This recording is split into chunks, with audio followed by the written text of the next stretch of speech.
Warning: the following video features stunts performed either by professionals or under the supervision of professionals. Accordingly, Patrick CC and the YouTube community guidelines must insist that no one attempt to recreate or reenact any stunt or activity performed in this video. Also, this video is in no way trying to glorify the life or lifestyle of the subject, but rather document it for educational and artistic purposes. Bam Margera is a skateboarding and pop culture icon who shaped the childhoods of millions of kids around the world. He could be the second most famous skater next to Tony Hawk. By the age of 21, he was already a multi-millionaire stuntman and professional skateboarder known all around the world. Before the internet. He basically invented the formula for viral stunt videos and pranks that are still used today, but none of this came without sacrifice. He put his family and friends through hell for money and fame. He developed multiple bad habits with you-know-what. He had complicated relationship issues with multiple individuals, and once he lost his lifelong best friend Ryan Dunn in a fiery car crash, his whole life spiraled out of control. Even in 2022, it's still looking bleak for Bam.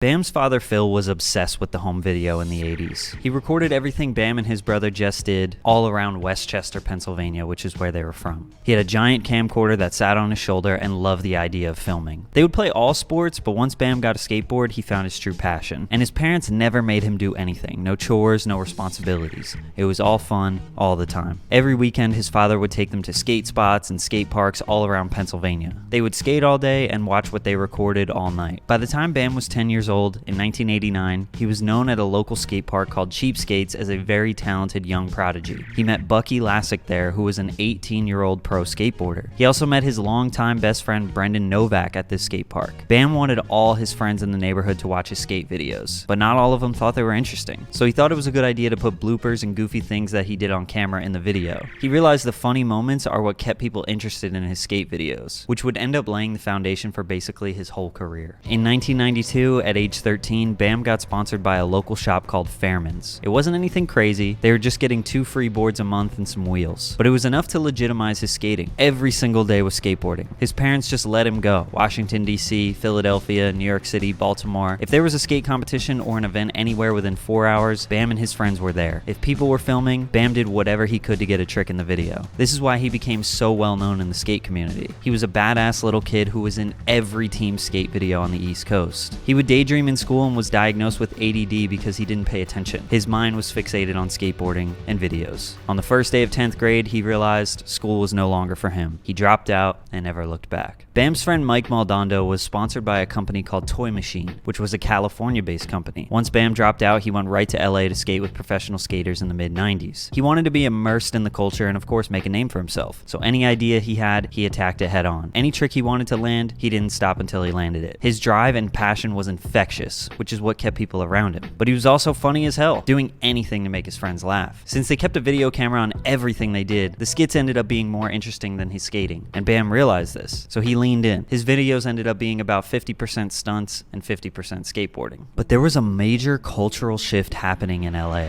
something called Big Brother magazine. Skateboarding had a big popularity boom in the 80s, but it didn't culminate to this big mainstream success right away. In the 90s, people weren't sure where it was going. Tony Hawk was basically the only skater making money from competitions and selling merchandise. But being a professional skateboarder was not a lucrative career. It really just became a lifestyle. And Steve Rocco, founder of multiple skate brands, decided this counterculture needed a publication. Big Brother magazine documented mostly skateboarding, but also anything that the mainstream wouldn't. Nothing was off limits, and it quickly built a cult following because kids adopted this sort of rebellious thing that their parents hated. It was raunchy, crass, and in your face. The lead editor was Jeff Tremaine, who was in charge of finding good stories and documenting them. He would just be around California and follow around skateboarders and document the crazy lifestyle that people were living. Back before the internet, people weren't documenting crazy stuff for views. They didn't make money off these things. They were actually just living crazy, rebellious lives because that's who they were. In 1996, Jeff Tremaine worked on putting out a Big Brother branded video called Shh, which followed the same format as a typical skate video but featured a bit more antics than normal, partying, naked people, and living a reckless lifestyle. The most famous skit was Wee Man painted all blue messing with people on the streets in LA. This video was such a huge success in local skate shops, and they immediately worked on the second one, which was called Number 2. This video was much more organized, way better skating, still depicted the crazy lifestyle but had better skits. Johnny Knoxville made his debut in this video where he performed multiple crazy stunts. The magazine and now both videos ignited a fire in Bam. He was already doing stuff like this, and now he knew there was a market for it. He knew he can compete and make something of the same caliber. Thus, CKY was born. By the way, double check and make sure you're subscribed. Might as well slap the like button and take a sip of water. Stay hydrated.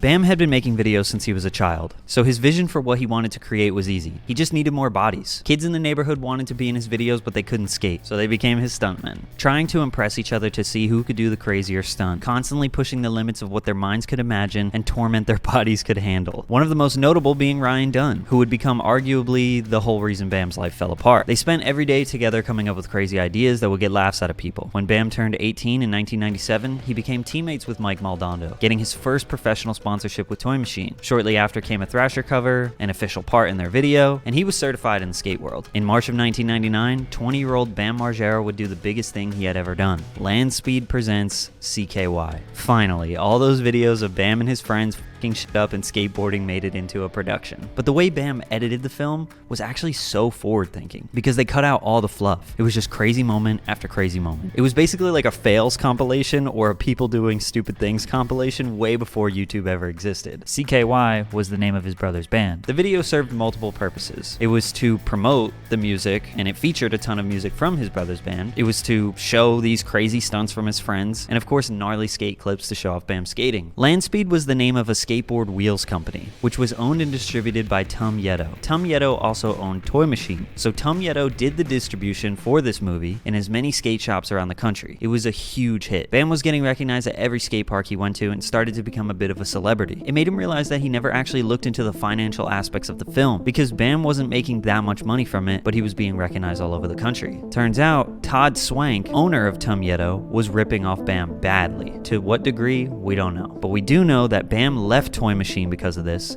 got a new distribution company to release the film, which was called VAS. They dropped the Land Speed Presents, and actually edited out some clips that included Tum Yeto references. Then when they redistributed the film, Bam got a check from VAS for $1 million. Turns out they sold around 400,000 copies, and Tum Yeto wasn't sharing any of the money with Bam. CKY1 and CKY2, which was released in 2000, 1 year later, became cult classics in every high school in America. There was nothing like this that existed anywhere. Sure, the Big Brother movies were pretty rad, but CKY had way more chaos, way better pranks, and way better entertainment. I think they were more popular because it gave off this vibe of like me and my friends just f***ing around town, doing crazy stuff, which is something that I'm sure a lot of kids in the 90s could relate to. Whereas the Big Brother films felt like, this is this crazy LA lifestyle that I'm so separated from that I have no idea and I'll probably never experience. After the monumental success of CKY, Jeff Tremaine, the writer and producer of the Big Brother films, reached out to Bam. He had been covering Johnny Knoxville, Chris Pontius, Wee Man, and Steve-O for a little while now, and he knew they would be the perfect match for the CKY guys. Jeff invited Bam out to LA and introduced him to Knoxville. They brainstormed the early foundation for Jackass, in which Tremaine was going to pitch to his childhood friend Spike Jonze, who was a well-established Hollywood director that began his career in the skateboard world. They spent a few weeks putting together a pilot that would be pitched to the networks, which never got released publicly, so we don't know what stunts they did. We can imagine it was pretty rad. And it turns out MTV ended up picking up the show. They spent the summer picking out what CKY footage to use, and on October 1st, 2000, the first episode aired on MTV, and it was a smash hit. Nothing like this had ever been on TV before. Bam, Johnny Knoxville, Ryan Dunn, Wee Man, Chris Pontius would do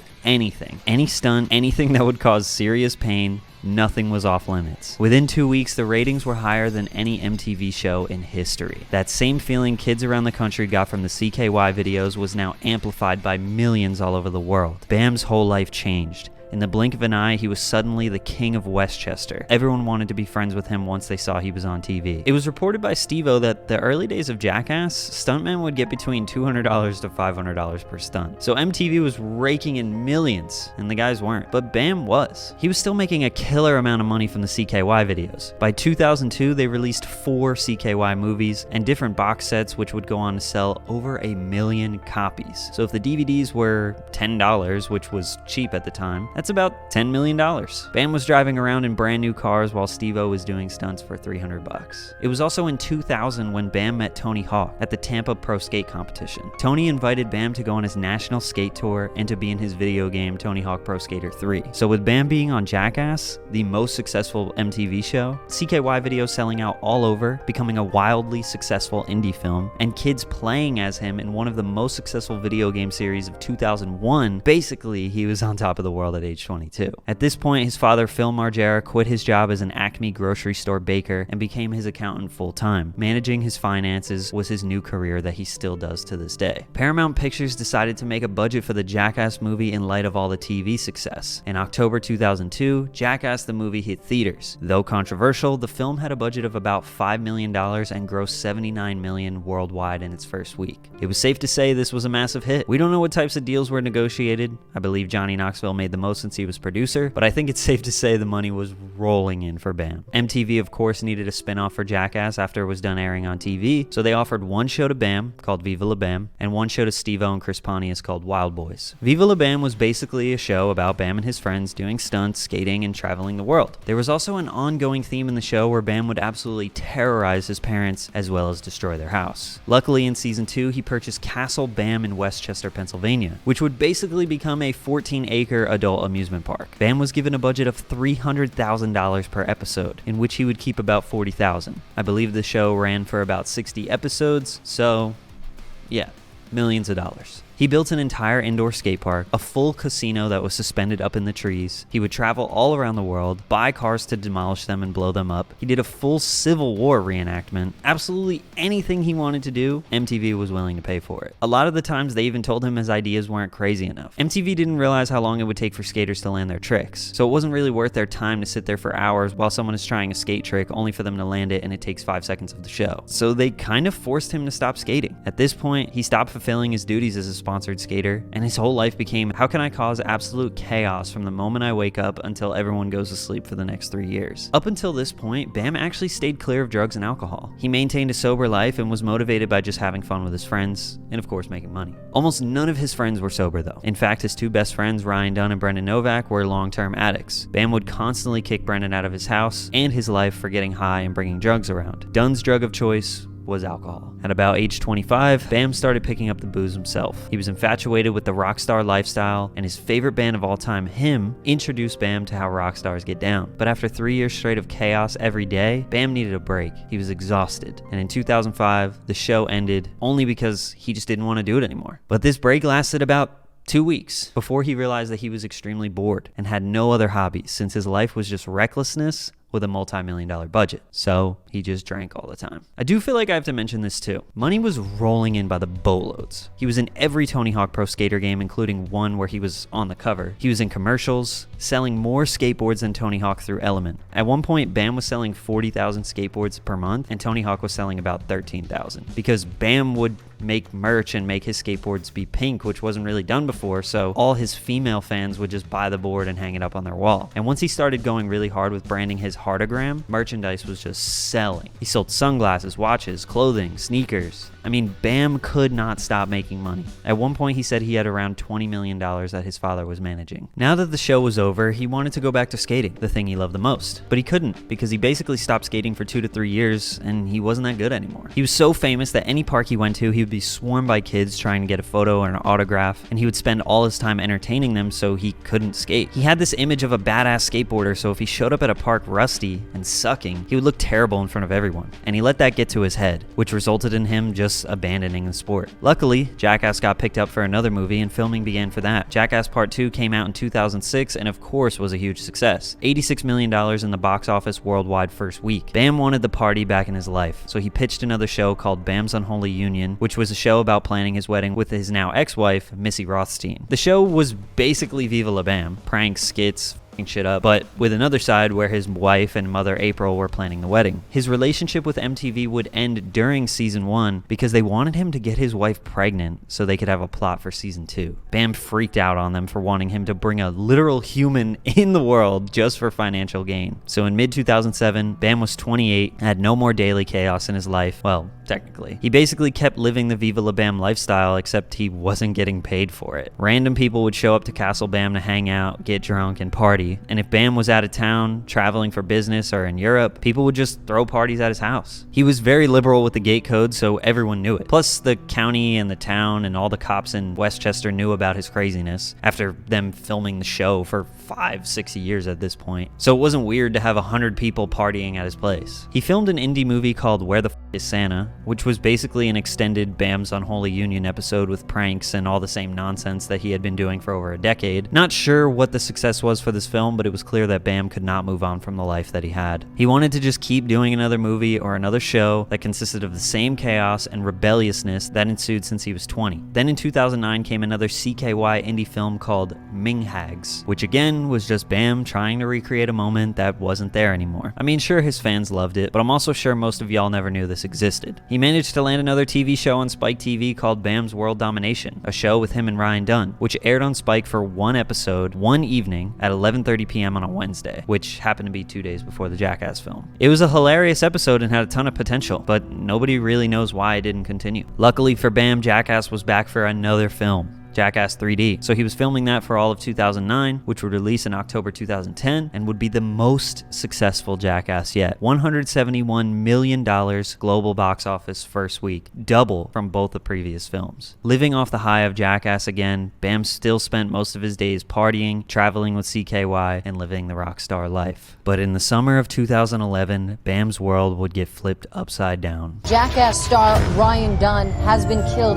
Dunn's Porsche might have been traveling as fast as 130 miles per hour. Fellow Jackass star Bam Margera was actually in Arizona when he got the call. He said shook his world, informing him that his best friend he considers his brother was killed in a fiery crash. Bam's best friend, since he was 10 years old, passes away. Ryan Dunn was his creative partner. He was there for everything. Whenever Bam had an idea, he discussed it with Ryan. If he wanted to film a stunt, Ryan was the first guy ready to do it. He had spent the past 15 years attached at the hip with this man. He basically was the only true friend who stuck with him through all the ups and downs. Now, he was gone. This would be the beginning of the downward spiral that Bam still has not figured out to this day. Bam did a lot of press immediately after Ryan died. I guess he felt the need to talk about it, like he needed to get something off of his chest. He was doing radio interviews and podcasts like a week after Ryan passed. He also made some public appearances in 2011 where he seemed to be okay, but these days were dark for him. He would lock himself in his basement just watching old footage of him and Dunn, getting drunk and not talking to anyone for weeks at a time. He started working on a movie, which was a tribute to Ryan Dunn, which still never came out. He still wasn't skating, and the only time he would go out of the house was to the bar or on a CKY tour where he would perform some of their songs. He went through a divorce with his wife in 2012, which I can imagine was a direct correlation to losing his best friend. In 2013, he started to gain a lot of weight, officially touring with his own band called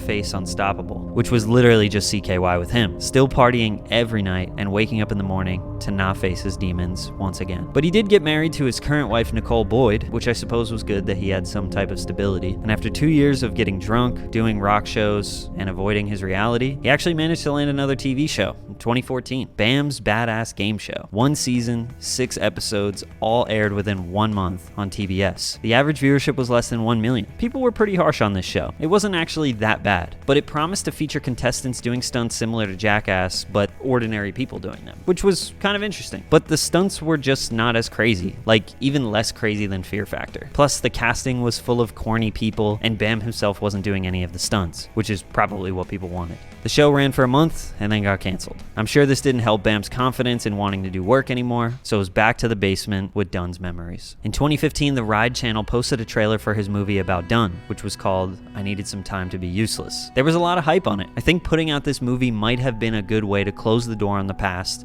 and move forward with his life. But what actually happened was it kept the salt on Bam's wounds while making it. He couldn't ever perfect the movie nor finish it. In a 2017 interview, he talked about how he still couldn't finish the movie because the end of the movie needs to be Bam moving on with his life and not to repeat old patterns. But that is not his reality still to this day, which is why this movie still can't come out. Also, in case you were wondering, Castle Bam was still a never-ending episode of Viva La Bam. He kept drunks and addicts sleeping all over his house and partying every night just to relive the old days. The only problem was none of these people were his actual friends. They were going nowhere in life, and Bam had enough money to buy them whatever they wanted. The movie never came out, and Bam had made the best decision of his life sometime in 2016. He was finally fed up with the way he was living and the way he looked. He moved to Estonia with his wife, left everyone he knew back at the castle, and spent 6 months there losing weight and getting healthy. He then moved to Barcelona where he was going to learn how to skate again. At this point, Bam had barely even skated for the past 10 years. He had to relearn everything, and he couldn't be drunk while he was doing this either. He remained sober for about a year while relearning his first passion. Keep in mind, at this point he's 38, so he wasn't going to be as good as his 20-year-old self. There were some tricks he was just not going to be able to ever do again. In 2017, he moved back to the States and did a lot of press. He seemed to be in great spirits. He seemed to be sober, he was skateboarding again, and it was looking like Bam closed the book on the past. His mother April had the idea of putting Castle Bam on Airbnb while he was in Europe, so she spent the whole year getting it ready to put it on the rental market. It was a huge hit immediately, and she got it booked for about a whole year straight. Bam didn't love the idea, but once it became successful, he was okay with it. At the end of 2017, Phoenix Margera was born, which was his first child. So now he was back in Westchester with a new home, a new child, and a fresh outlook on life. Unfortunately, this wouldn't last long. The worst thing for him was being back in Westchester. The same old town, the same old friends, with Castle Bam being right around the corner. It was like a lingering demon just tempting Bam to go back to his old ways. In late 2018, he did, throwing parties, trying to recreate a moment once again. 2019 was a dark year, one where he didn't seem to recover from. He started off the year going to a rehab, in which he left after just 10 days. And I didn't really mention this, but honestly, for the past 10 years, he had been in and out of rehabs. He started a comedy and storytelling tour, in which I assume he probably just needed some money or something to do. He was basically just in a drunken, rambling stupor on stage. It's kind of difficult to watch. On this tour, he famously went crazy on his manager and his wife because they showed up to one of the comedy shows 2 hours early and nobody was there. Obviously, this freak out was unjustified, and his outrage most likely came from the drugs and alcohol. His longtime friend and heroin addict, Brendan Novak, told the story of Bam taking care of him for years, making him get sober, and everything he did to stop him from doing. But now the roles are reversed. Brendan is sober and getting his life together, and Bam is the one who can't stop. I also haven't mentioned this at all, but Bam has an unhealthy relationship with Instagram. He basically posts all facets of his life on there since 2012. You can tell when Bam is going through a rough time just based on what he posts on there. The comment section is constantly filled with people begging him to get help or begging him to stay sober. I could make a 3-hour video on just his Instagram. Summer of 2019, he claimed he was fed up with living the way he was, and the only person that could help him was Dr. Phil. Dr. Phil, I need your help in a big way. His Instagram turned into a place to share his manic episodes. He did get on Dr. Phil, but it was pretty pathetic. It was evident that he was a spoiled kid who got everything he wanted in life. Yeah, he did work hard, but his parents never told him no. Nobody ever told him no. He never grew up, and truthfully, he didn't want to. His parents have been managing his life literally since he was born. He attended another rehab in 2019, and this is where Jeff Tremaine approached him about Jackass Forever. Jeff made him sign a wellness agreement basically stating that he would remain off drugs and alcohol during the filming of the new movie. Bam agreed and signed the papers. Although he wasn't cured after rehab and Dr. Phil, it seems like the Jackass team was committed to keeping him sober, and Bam probably wanted the $5 million salary from the movie, so he held it together. Apparently, he had to blow into a breathalyzer 3 times a day and do random drug tests multiple times per week. Throughout 2020, it seemed like he was keeping it together for the most part. With the strict rules from the Jackass film, I'm sure it was hard to get around them. But in the beginning of 2021, he was fired from the film. Bam allegedly was on a road trip and took an Adderall, which was a drug that he was prescribed, yet also addicted to for many years. I've been on Adderall for 13 years, 2 a day at 20 milligrams, and they don't want me to take it anymore, and I found myself sleeping all day. Well, I found a loose one in my car on my road trip, and I took it. He had to go to an urgent care that day to fulfill Jackass requirements and take a drug test, but he knew he would fail. He skipped the test and checked himself into a Florida rehab instead, but this wasn't good enough. He broke the wellness agreement, so he was fired. Bam's response was in a now deleted rant on Instagram. Who the cares if I'm drunk as hell or not anymore? One of his main arguments was that Jackass was always filmed while the guys were drunk and on drugs, so why is now any different? He doesn't seem to understand that now they are all much older, in their 40s, and it's time to grow up. Jackass coming back means the new gimmick is that a bunch of old guys are doing stunts, not crazy 20-year-olds. They're making the film for the money and nostalgia, not to ruin their lives again. But Bam has his parents still taking care of his finances and responsibilities. He always did whatever he wanted, and had everyone else handle the hard stuff. He still thinks he's a kid. He broke the wellness agreement. Simple as that. Now you have to face the consequences. It's really unclear how his year was going after this. When times are rough, he deletes all the comments from his Instagram and posts throwback pictures. That's usually a sign that he has his phone taken away. He did file a lawsuit against Paramount, Jeff Tremaine, Johnny Knoxville, and many others associated with the film, claiming that he was forced forced to sign this wellness agreement that led to psychological torture, and that they fired him to steal his creative input and save money on the film. Jackass was once 50% CKY members and 50% Big Brother LA members. Now almost nobody from CKY are on the film. After the lawsuit and the antics in the beginning of 2021, he did a little bit of skating with Thrasher and even collaborated with Danny Duncan. But for the past 6 months or so, his Instagram has just been a bunch of throwback photos with the comments turned off. His wife recently filed for full custody of his child, but not a divorce, which I don't really know why or what that even means for their relationship. Addiction is a vicious cycle, and it may seem like I was being hard on Bam, but truthfully, I feel for anyone struggling with addiction. It's something that's impacted my life a lot. We aren't really sure where Bam is at today. Maybe in a rehab, hopefully accepting that his life has changed a lot. I think quitting skateboarding due to his ego of not being the best anymore was one of the worst things for him, because now he is too old and out of shape to do what he once could, which prevents him from staying focused. He has tons of real friends out there, Steve-O, Brendan Novak, Rab, that will actually help him get better and be a positive influence. But you have to want to get better. He needs to accept that the Viva La Bam days are over. It's time to grow up, kick everybody out of Castle Bam, and be a father to your son. He could still get into producing movies or directing, maybe working with aspiring skaters or stuntmen. It could be a healthy thing to focus on as long as drugs and alcohol aren't involved. He has plenty of money. His father did right by him managing his finances, but one day, his father won't be there. Bam will need to figure out how to manage and budget his life. I genuinely hope Bam figures out his sobriety. He was a staple of many of our childhoods, and he changed skateboarding forever. He molded the recipe for viral stunts and videos that have dominated the internet for the past 20 years. He literally created culture. I do believe he still has a lot to offer to this world, but right now he needs to focus on closing the door on the past and putting his health and his family first. I wish the best of luck for you, Bam. Things are going to get better.